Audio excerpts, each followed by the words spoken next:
हमेशा। ऐसी बंधुओं श्री जगन्नाथ जी को क्या प्रिय है? श्री जगन्नाथ जी को अति प्रिय है गीत गोविंद। श्री जयदेव महाप्रभु ने जो गीत गोविंद अष्टपदियों की एक श्रृंखला निर्मित की ठाकुर जी के सुंदर स्तुतियों के प्रकरण में, वो श्री जगन्नाथ जी को बहुत प्रिय है। उन्हीं गीत गोविंद में से एक अष्टपदी का हम लोग आज गान करें और श्री जगन्नाथ जी का स्मरण करें।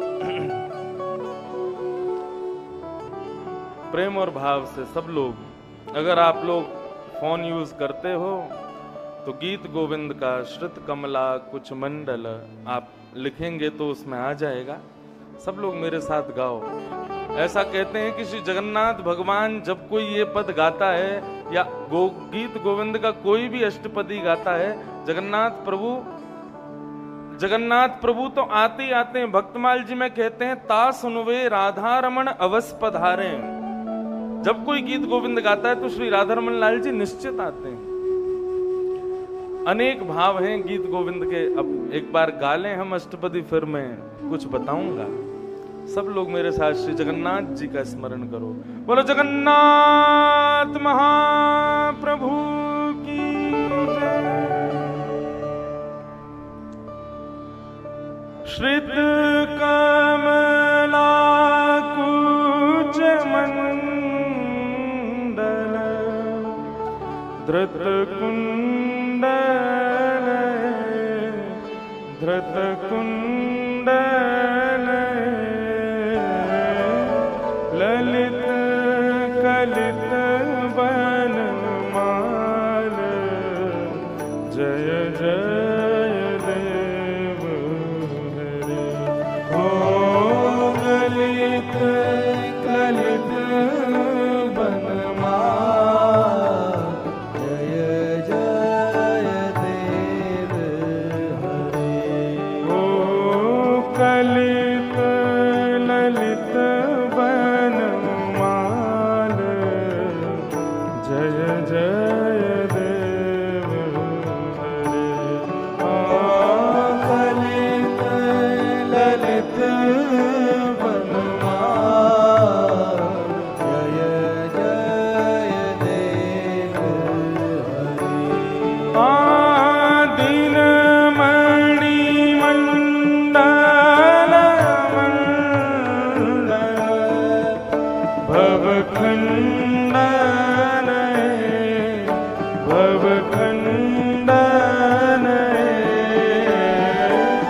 मुनि जन मानस हंस जय जय देव हरे।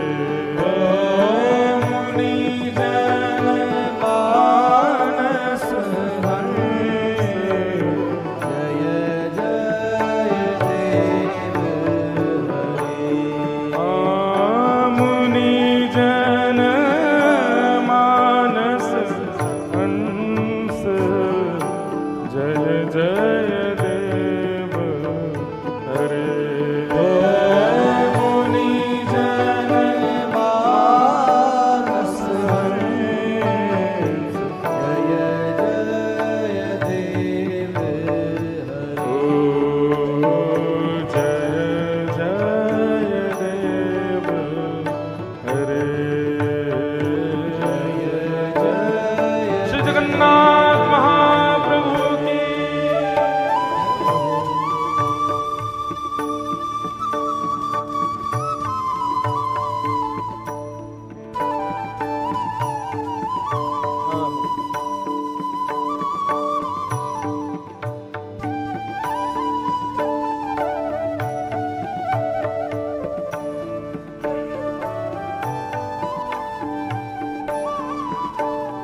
जयदेव महाप्रभु हजारों वर्ष पहले हमारी पृथ्वी पर प्रकट हुए एक परम विद्वान, जिन्होंने संस्कृत की रचनाओं से ठाकुर जी को इस कलिकाल में प्रसन्न किया, वो है श्री जयदेव महाप्रभु।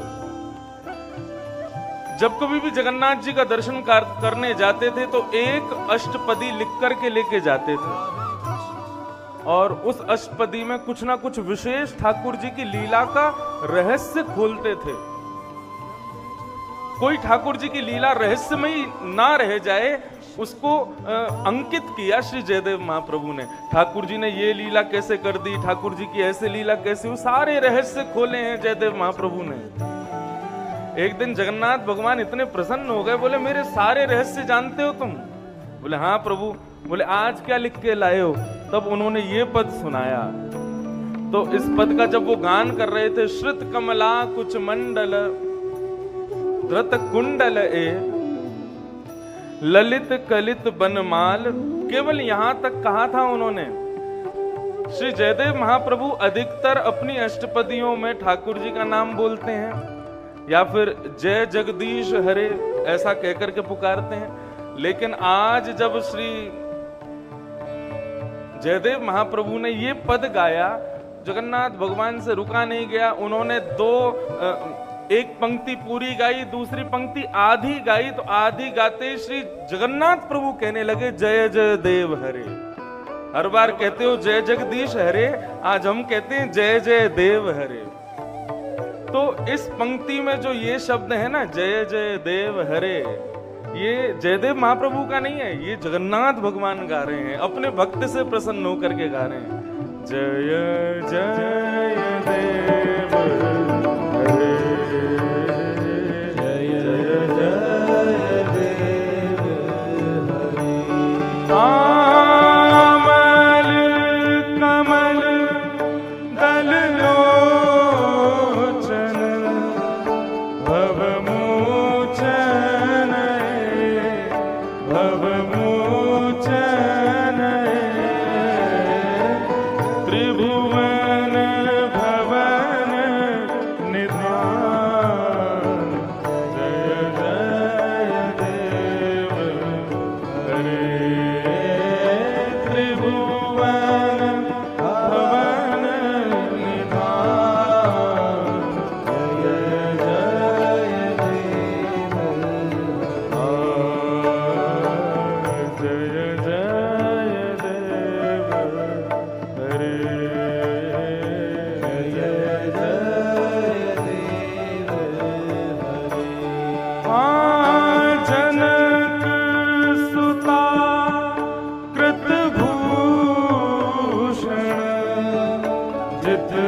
भाव से करताल बजा के गाओ।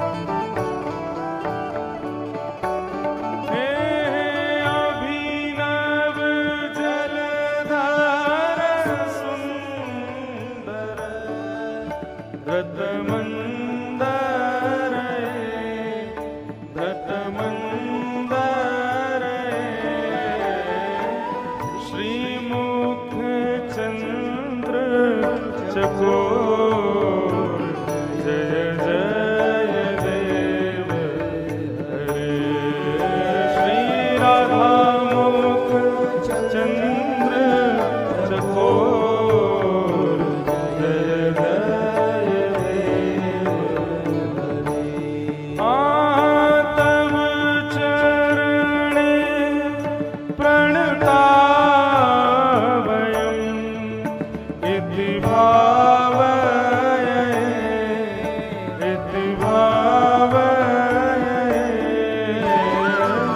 गुरुकुशलं प्रणतेषु जय जय देव गुरुकुशलं प्रणतेषु जय जय देव राधे कृष्ण हरि गोविंद गोपाला नंद जी को लाला यशोदा दुलारा। राधे कृष्ण हरि गोविंद गोपाला नंद जी को लाला यशोदा दुलारा। जय जय देव हरे। जय जय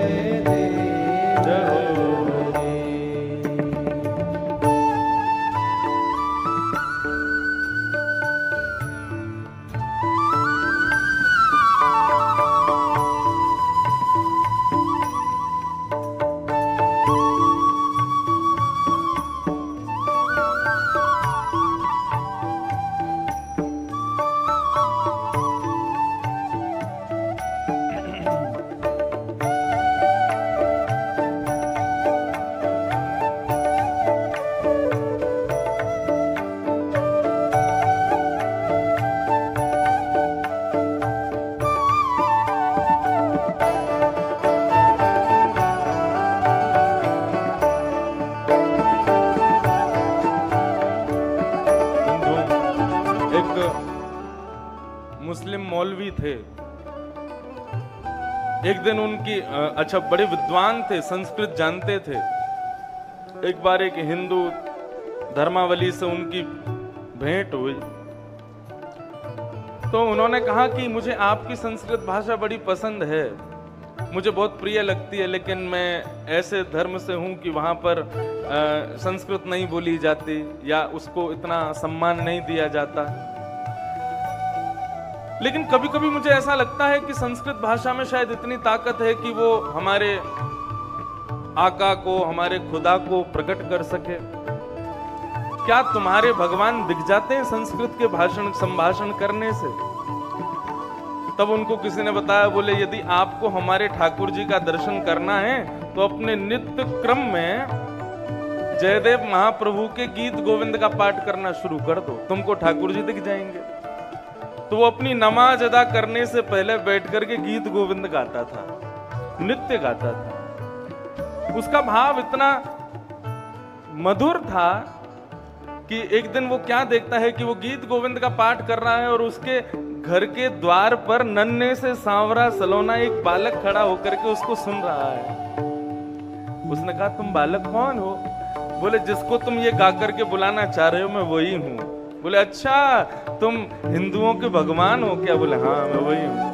अब तो महाराज उसकी ऐसी लगन लग गई ठाकुर जी से, नित्य ठाकुर जी का दर्शन करे, उन्हीं को ही देख करके आनंदित हो। जब उसका मन करे तब गीत गोविंद गाने लग जाए और ठाकुर जी तभी प्रकट हो जाए।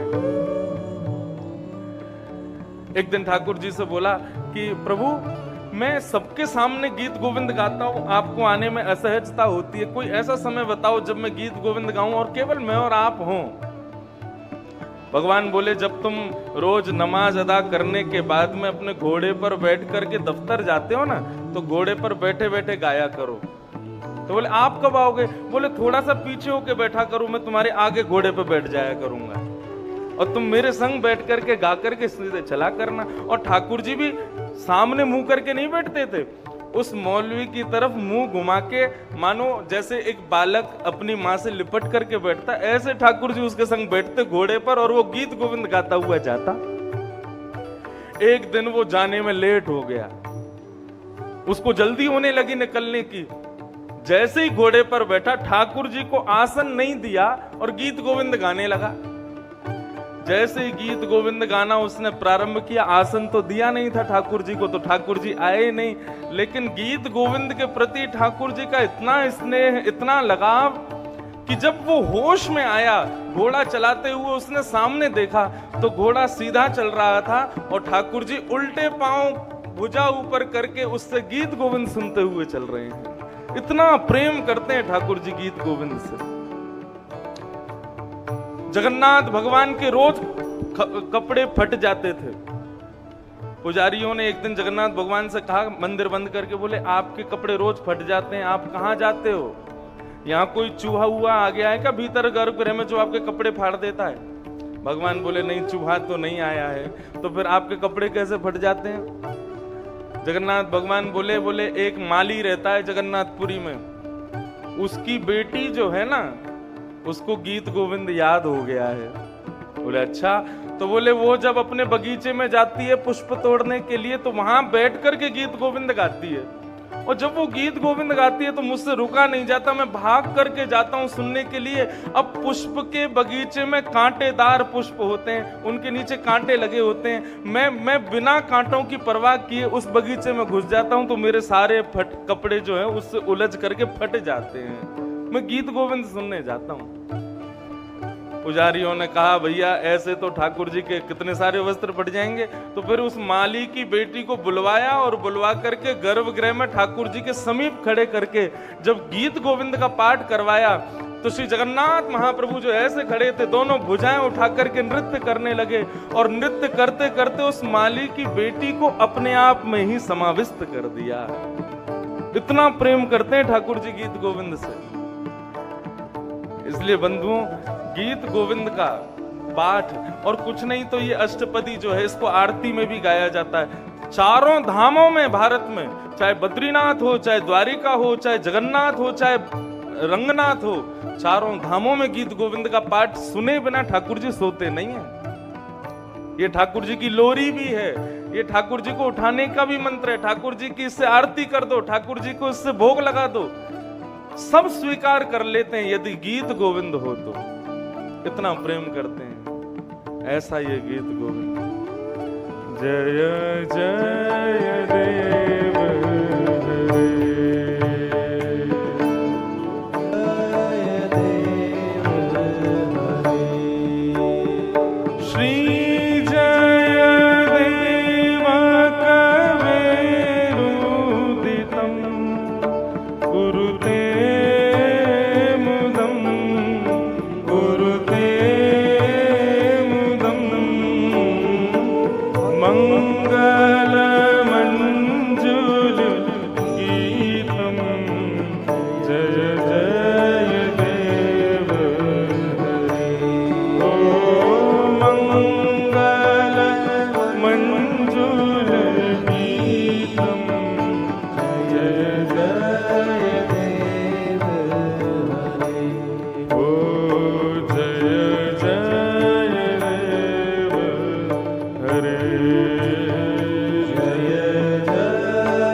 जगन्नाथ महाप्रभु की।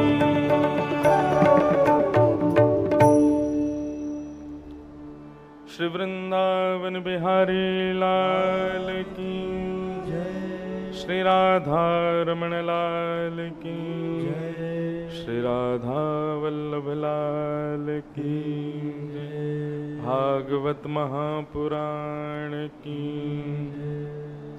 गंगा यमुना मैया की जय,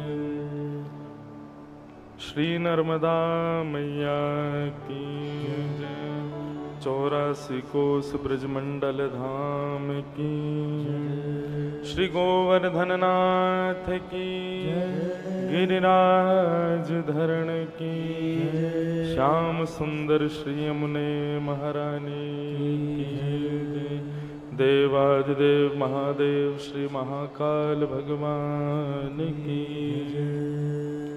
श्री ओंकारेश्वर महादेव की जय, सब संतन की जय, सब भक्तन की जय, सब विप्रन की जय।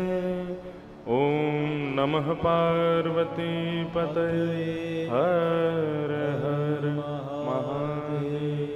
जय जय श्री राम, जय जय श्री राम, जय जय श्री राम।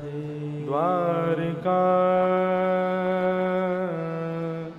धीश की जय।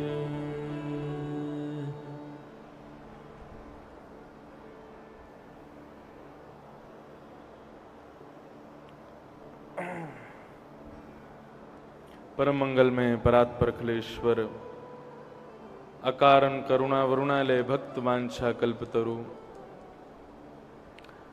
तड़िद्वित विनिंदित पीतांबरधारी श्री बालकृष्ण लाल की वांगमयी प्रतिमूर्ति, शब्दमयी प्रतिमूर्ति, वाणीमयी प्रतिमूर्ति हम आप सबके मध्य में विराजमान श्रीमद् भागवत महापुराण को बारंबार प्रणाम।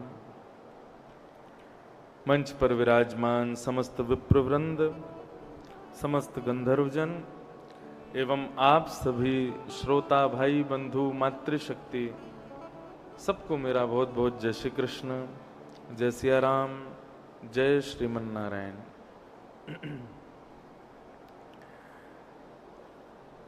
परम कृपा ठाकुर जी की हम आप सब लोगों पर परिलक्षित हुई है, जिसके फलस्वरूप ये सप्ताह कथा ज्ञान यज्ञ यहाँ पर मंगल आनंद से सुसंपन्न हो रहा है। आज जिसका 5वां दिवस यहाँ प्रारंभ हो रहा है।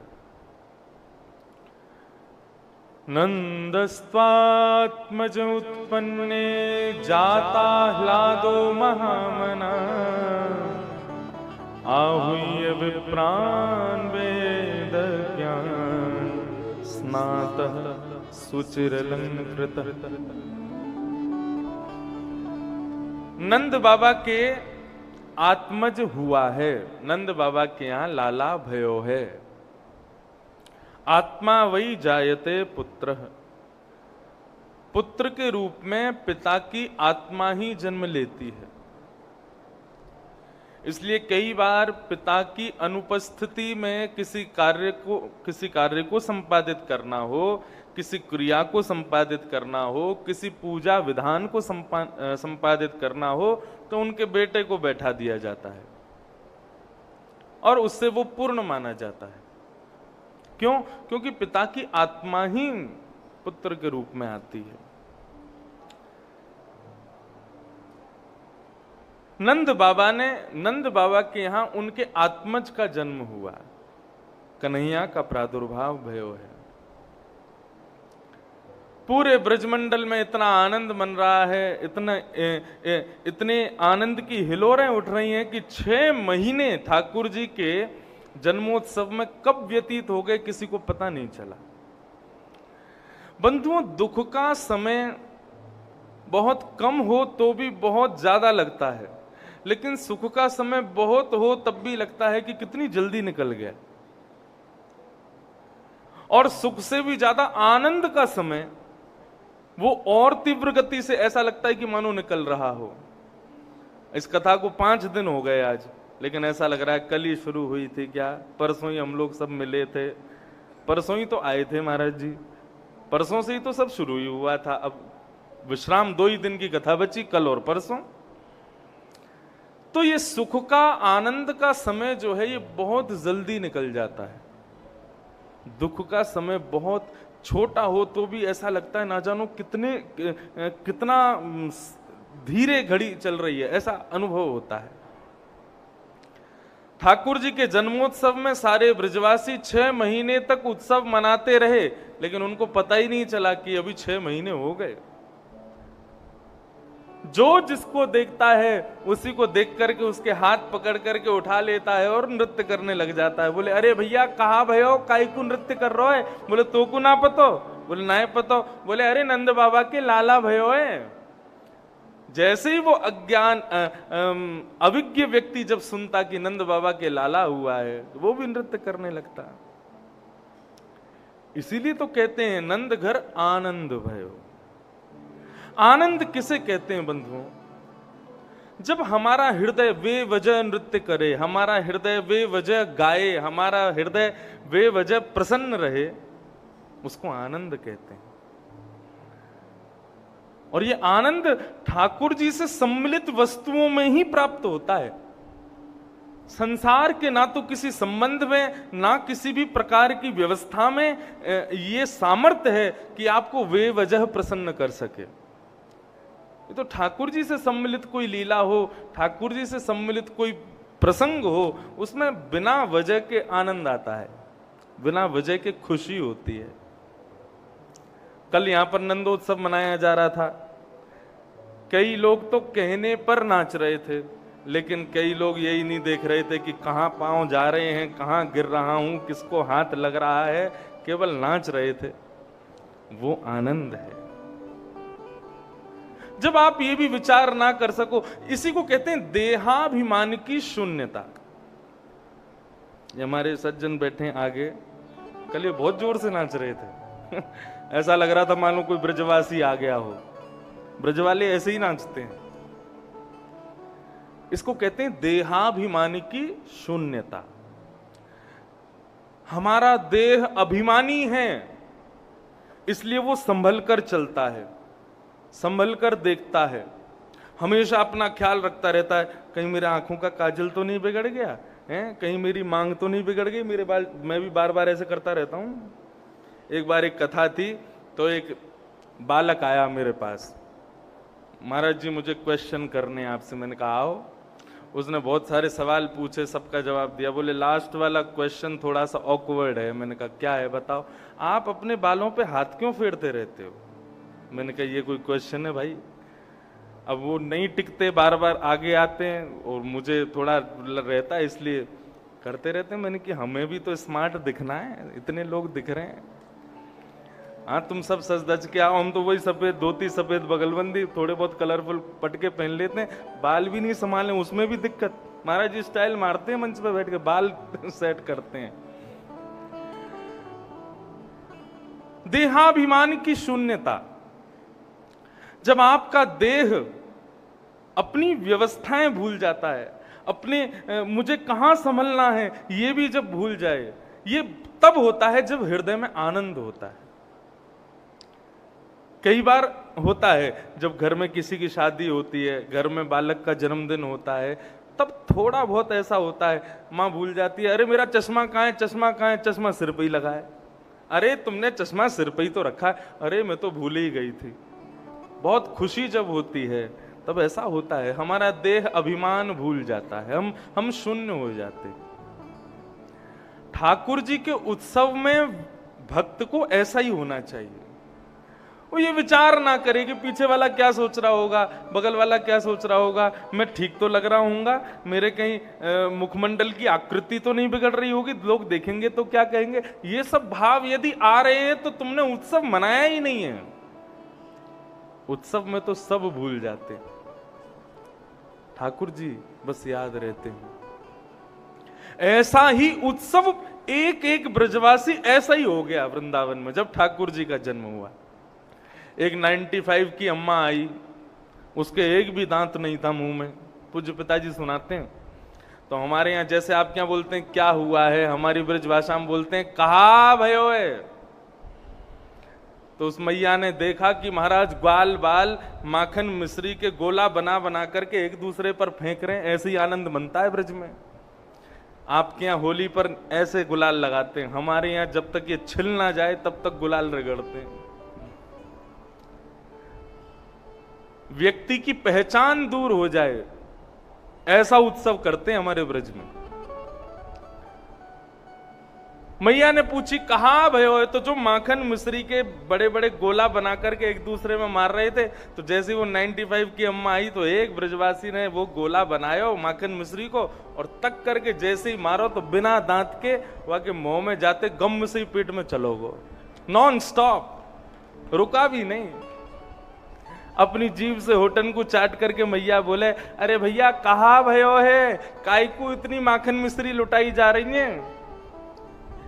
एक छोटो सो ग्वाला आकर के बोलो मैया तेरो मुंह चीकनो हैगो, तेरो मुंह मीठो हैगो, तो ना पता चली कहा भयो। बोले अरे कहा भयो, बोले नंद बाबा के लाला भयो है।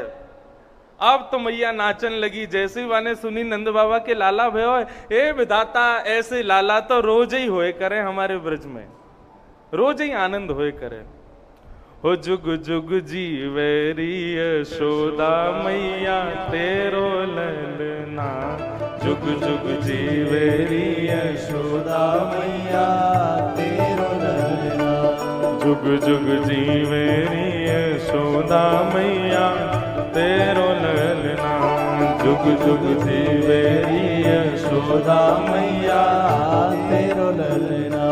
अरे हाँ तेरो ललना नंद रानी तेरो ललना,